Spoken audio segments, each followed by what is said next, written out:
So it is written breaking news. Atiku offers Peter Obi vice president role for 2027 election. He pledged one-term presidency. Now you all know that it is very difficult. Well, before we go into the real gist, it is very difficult. In fact, it is impossible. I've seen people in the past who had promised to do one term and they ended up not doing one term. So they have been trying to talk to Peter Obi to calm down, to deputize Atiku, and people are asking the question, why can't Atiku be the deputy of Peter Obi? People are saying, Nigerians are rejecting it to say, no, they don't even want an Atiku Peter Obi, ticket. That if Peter Obi must go back and get the same massive votes Atiku, or rather Peter Obi got in the 2023 presidential election, he should stay with Obi Dati. That should be the name and whatever it is, because they have said that Peter Obi is already a movement, which is a obedience movement. It's already a movement. So he doesn't need an Atiku to go in there. But Atiku just wants to be president before he dies. Now, when this news broke about a few hours ago, it's read just like I said earlier, and then somebody said, according to Punch, former president former vice president Atiku Abubakar and Labour Party presidential candidate Peter Obi held a private meeting in the United Kingdom earlier this year. While specifics of this discussion remains undisclosed, the meeting has fueled speculations about the potential political alliance ahead of the 2027 general election. We all have heard about this alliance. We have been hearing about it. Some even say Kwankwaso pledges to support Peter Obi. Some people said Erufai pledges to support Peter Obi, that he will form his own party, and when Peter Obi decides on the party to go into, he would supporting with all his followership. You all know how Erufai is very, very strong. He's a strong voice in the north. For those of you who do not know Erufai was former minister of the FCT, of the federal of Abuja. Let's say Abuja, for those of you who might not understand the explanation. He was just like Wike is the FCT minister. That was how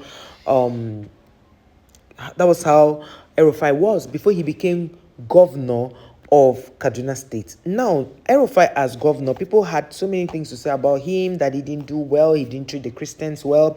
The southern Kaduna people, that's where the Christians are, living, or that's where they dominate. So he didn't treat them well. A lot of things happened. They unalived a lot of Christians in Kaduna, and he didn't handle it well. Another thing that Erufai did that made people very upset, I'm giving you this background to understand why people are saying, no, Peter Obi should stand on his own. He should have nothing to do with Alhaji Atiku and have nothing to do with Erufai. They also said that when during the 2023 election, Erufai spoke ill about Peter Obi, called him an infidel, called him all sorts of names, like he is not worth to be a president. And you all know that after they manipulated that result, they ended up giving Peter Obi third position, because they felt that, even if they went to court and overturned anything, let Atiku become the president, because they felt that the court would naturally bring someone who is second place to take over that. So now Nigerians are rejecting this, because when this news broke, it didn't come like is speculation. Even though people have speculated in the months past, at the beginning of the year, there's been this speculation even late last year that gave birth to the meeting Atiku and Obi had. You remember when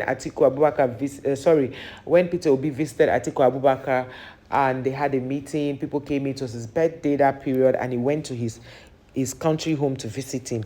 It was not very long when they were talking about the Kwankwaso alliance and all of that. Now Nigerians are saying no.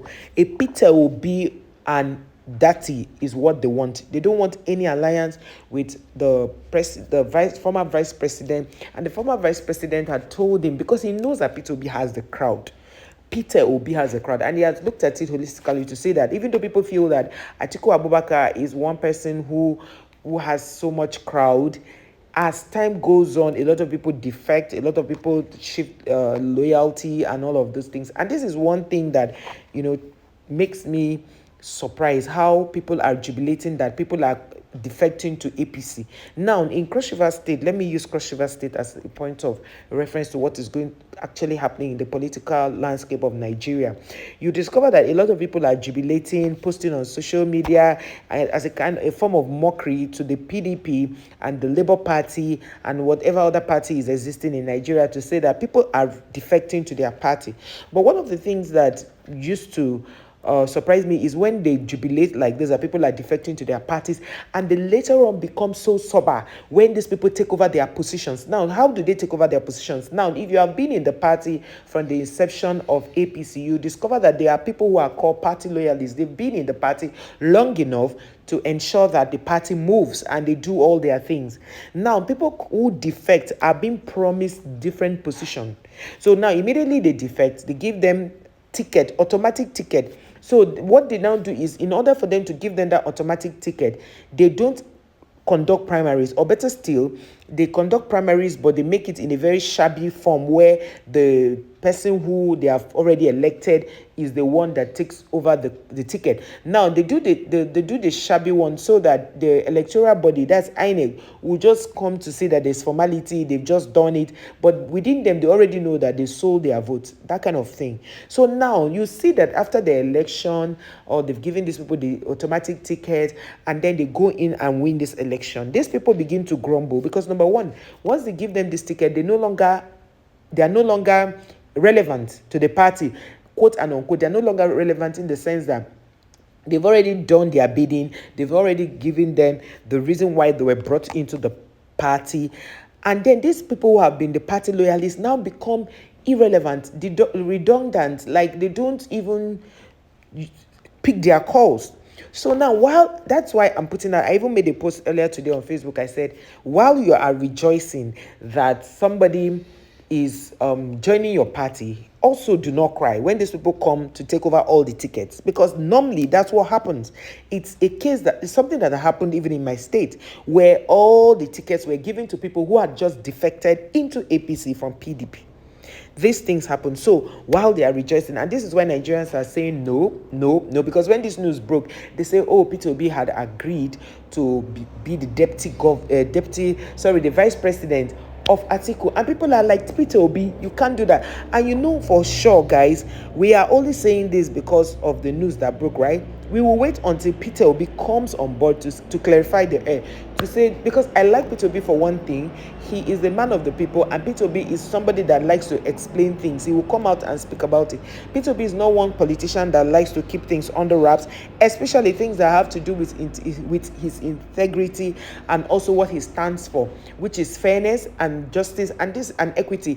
And this is why Peter Obi said in one of the interviews he granted, he said, if you want to hold any political office, you must be ready to go for a life, a firing squad, or a life in prison, something like that, while you have committed an offense. Like anybody who is found guilty as a government official, the person should face a death penalty. So Peter Obi came up with that because he knew very well what he wanted. Now, if Peter Obi had agreed to actually be the vice president of Atiku, and Atiku vowing that he's going to spend only one term, Peter Obi will come out to tell us.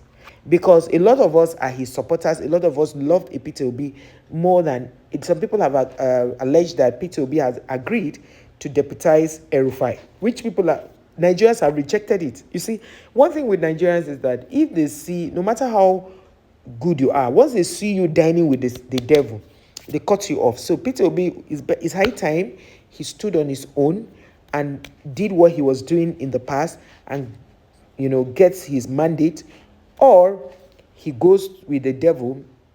I don't know. I'm not calling anybody the devil. I'm just, that's just an illustration. Guys, let me know your thought. Thank you so much for watching this video to this point. Let me know your thought. Do you think that if it's true that Peter Obi has actually accepted this, do you think it's a good move? Do you think it's a good move politically? I want to know, because we are all here to learn. I want to know if that is truly a good move. I want to learn from you, and that is why I said, let me bring this to you guys. Thank you so much for always watching our videos. Thank you for liking, sharing, subscribing to the channel. We do not take it for granted. On this channel, we are here to give you all the news, political, especially in Africa and the world over. And that's why we are soliciting for your feedbacks. Yes, let's know what your thoughts are. Nigerians have rejected this, and we don't know what Peter Obi will do if truly has accepted this. Thank you, guys. I'll see you on our next one. Until then, keep being amazing. Bye.